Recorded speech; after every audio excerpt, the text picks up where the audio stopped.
So 6 generations from now will know the history of this county.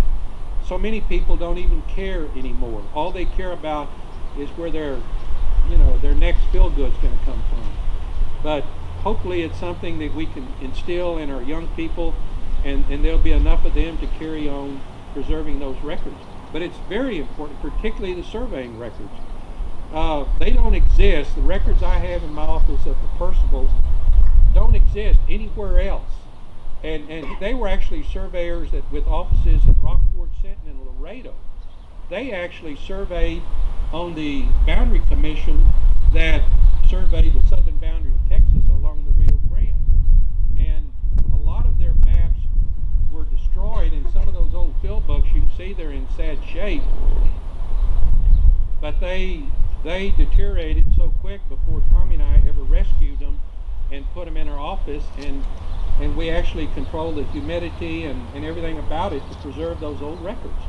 And some of them are already so fragile, it's hard to even unroll them. I was telling some of earlier before the meeting that I actually have the very map certified by Frank Percival to his son Fred Percival. That was George Fulton's personal map of the Fulton town site, Fulton Outlots, that predates the Paul McCone's 1888 map. And it is his personal map certified to by them. And it's in rough shape. And there is a copy of it hanging on the wall in the Fulton, the old Fulton schoolhouse. Because I scanned the copy so they could have it there. It needs to be displayed in Fulton. Any other questions? Gary? Yes, Scott. Maybe you can step in and talk about the evolution of the equipment and even some of the stuff that you're using today that was invented. Thought about, yeah. Yeah. Thank you, Scott. And that's just one of those interesting subjects that could be touched upon. I talked about the early surveyors using wagons and horses, but probably somewhere around the late 1890s and early 1900s, I have a display of a brass compass in there that has 2 vertical peep sights, and then it's a big compass with about a 6-inch face on it. And a lot of the early work was laid out by that type of a compass. It didn't even have optics, it just had peep sights. And a lot of the times those peep sights were calibrated where you would read a level rod, which is a black and white. It has increments on it, and based on the number of increments between those peep sight points, they could determine how far the person was holding the rod. And a lot of the early surveys were conducted, they call them stadia surveys. After that, you got into even some of the instrument. I have Mr. Griffith's instrument in there called the Gurley Transit, G-U-R-L-E-Y. And that was actually an optical transit, but you had to have a magnifying glass because the degrees were on a metal plate that had a vernier scale. So you had to take the magnifying glass and very carefully try to line up the vernier scale so you can actually get the minutes and some seconds. You couldn't get down to the second, but you could get down to like 20 seconds or a half minute or something. And then it went from there. We started using the optical transits, but you could mount a distance metering device on top of that transit that you could push a button and it would shoot an infrared signal out and return it, and it would tell you the distance it is away. And when we first got our new one, I always remember what Tommy said. He always called me son a lot of times. He said, "Son, that's taking all the romance out of surveying." And I said, "What do you mean?" "Well, now you don't have to wade the swamps and fight the alligators and water moccasins. All you got to do is push a button." And I said, "Well, Tommy, if that's romance, what you call romance, I don't think I need any of it." So it really revolutionized. And then they put that distance measuring device inside of an instrument that actually gave you a digital readout for your angles. And you could actually data collect that data inside of some type of handheld device that you could do your mathematics on. So that greatly improved it. And then after that, they got to be more sophisticated where the data collectors, you could dump into your computers, push a button, and it would plot out all those points, and you could connect the lines and it would tell you the distances. And you started working in AutoCAD, which was a drafting program. But to really blow your mind, now we use called GPS, and I'm sure y'all have them in your cars and on your telephones and everything else, and that's well and good, but that's not surveying accuracy. Surveying accuracy is sub-centimeter, which is when you can determine a position on the face of the earth like that. And those pieces of equipment, I didn't put any of them on display, but they could run anywhere from $25,000 to $40,000 just for receiving. But we have several of those today that we can go out and turn on, and it could not only tell us the position on the face of the earth in Latin line or X and Y coordinates or whatever, but it'll also give us the elevation. And it's really taken the romance out of surveying. You could actually shoot a point in San Antonio, drive to Rockport, shoot a point, and inverse those 2 points, and it'll tell you exactly how far you are from that point in San Antonio. It's revolutionized surveying, and it's made my life easier, where I don't have to jump fences or cut all the brush anymore. So anyway, thank you, Scott. Anyone else? You mentioned elevation, and I wondered about that, and I know this is kind of elementary, so forgive me, but you guys have surveyed for me, and so I watched y'all do the horizontal lines, but is the surveyor also responsible for setting the elevation, which for us around here in the floodplains is important? Yeah, we do a lot of what we do.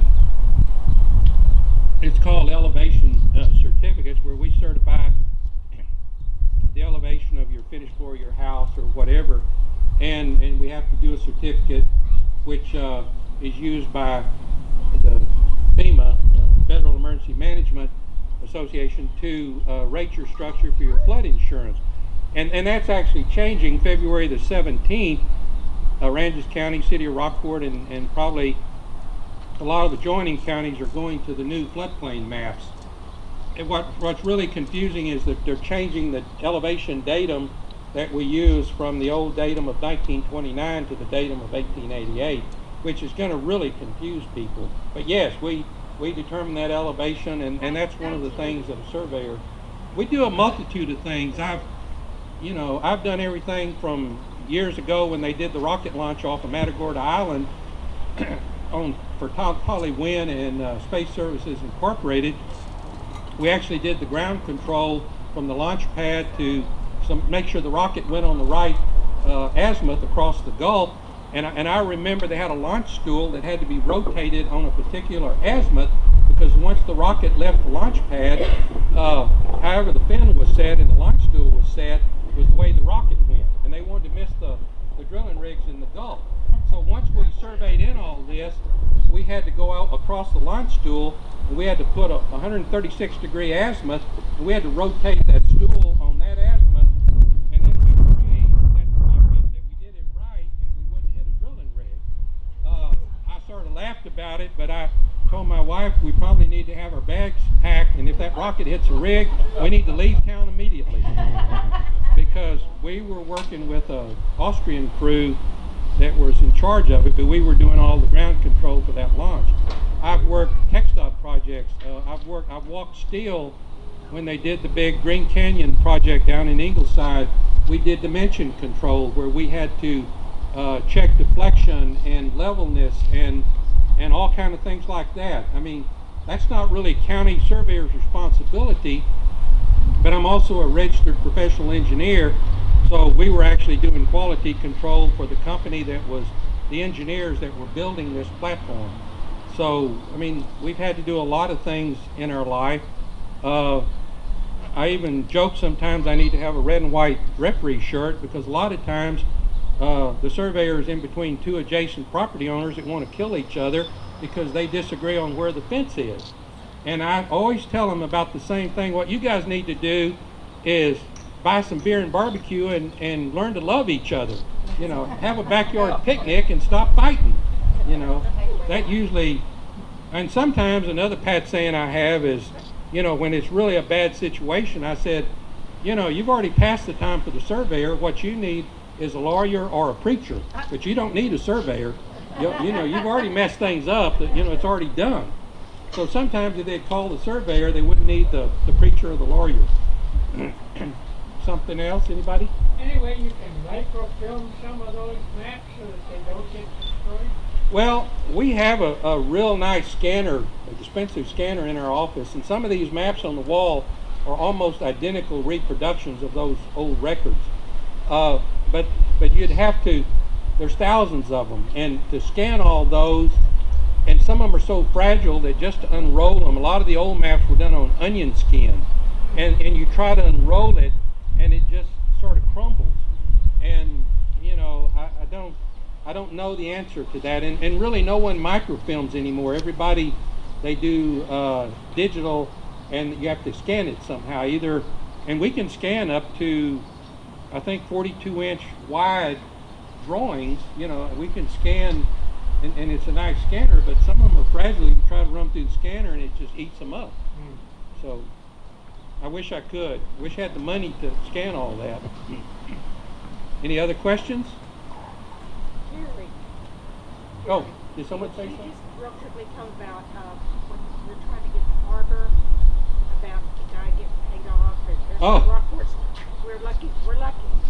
This is hearsay. I'm not going to put my name on this, but at one time when they were going to build the deepwater port from basically Port Aransas into this area for a shipping, and I actually have the report. I don't know if it's in the exhibit. I haven't. Did we get that? Yeah. Okay, it's in the exhibit. And they were doing an analysis of whether to take the deepwater port into Corpus Christi or into Rockport, because we at one time we were a major shipping area here, and they were going to have to go, I think, about 40 foot deep with the channel. And they did the study, and the Corps of Engineers determined out of Washington that to come through Lydian Channel and then come into Rockport, that they would have to do a lot of blasting, because there was that limestone strata of rock that was below the bay. So to get deep water, they would have to do a lot of blasting. The reason Rockport got its name was from Rocky Point, what we were called at one time, because of where Ricego used to be and the Jackson and all that.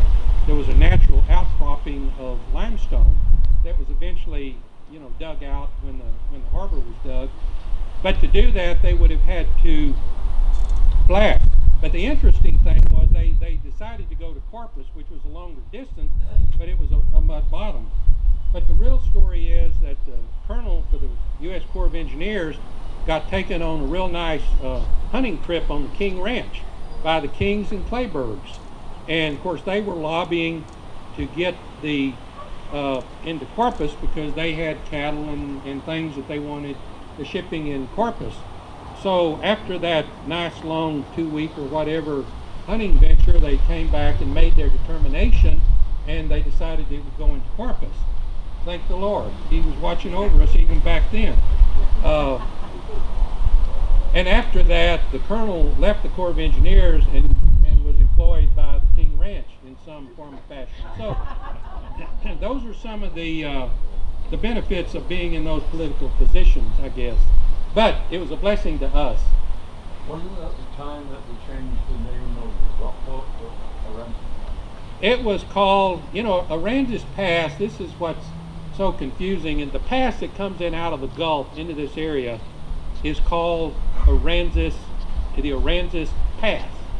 And here's another interesting story. The old lighthouse over there used to be in direct alignment with the channel coming in out of the Gulf.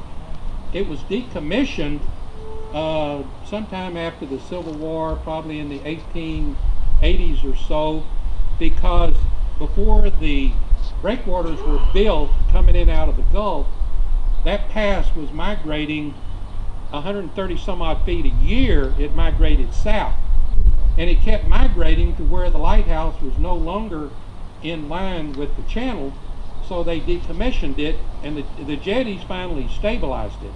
Port Aransas couldn't exist today had they not stabilized the channel. And the channel not only migrated, but shipping traffic that would come in out of the Gulf.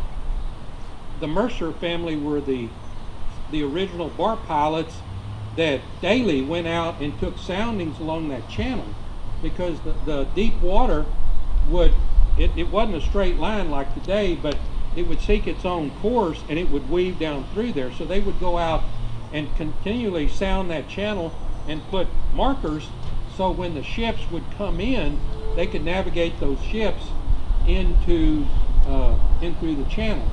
And one of the earliest natural ports was called Corpus Christi Pass, because the boats could come in through there and go through and sort of offload. There was a railroad one time that went out to Corpus Christi Pass there, right, you know, Trailer Island, those chain of islands, and boats would offload there. A lot of, just a little bit of the sailing history, because all of our early family were sailing captains, but they would bring products from like New Orleans to Galveston on bigger ships. They would go to, called coastal freighters, and they would move it from like Galveston, they would move it around to the end of San Jose Island. And then there they would load it on shallow water sailing boats that would bring it in through the bays that could navigate the shallow bays and get it into, you know, like St. Mary's or El Copano or the Lamar Customs House or Power Settlement on the end of the peninsula. But they could bring it in there, and then they would load it on wagons and take it on in towards Goliad, Refugio, and eventually to San Antonio. But this was a main port area here. So it was, you know, it's a very interesting history. Y'all, if you're not involved in it, read books about our history. Any other questions? I know I'm probably, some of y'all are ready to pass out, but I could really talk all day if my voice held out. Let me just point, if I don't answer this question, I'm going to Okay. lie. But I have a relative to the college, Austin Colony, and when he came, Austin required that the property be surveyed before he could take possession of that.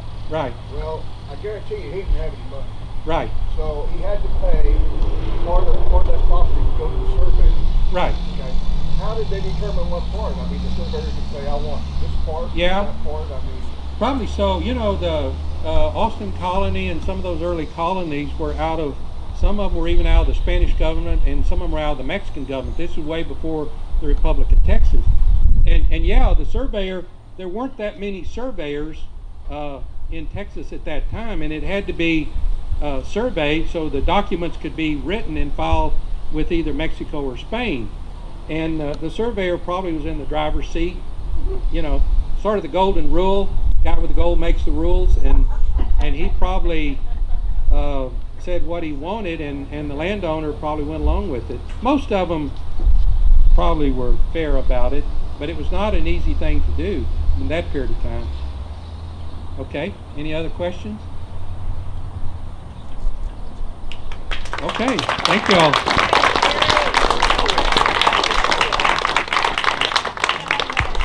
We hope you all will stay and have some refreshments. We've got a few sandwiches, lots of cookies and lemonade, and enjoy the exhibit.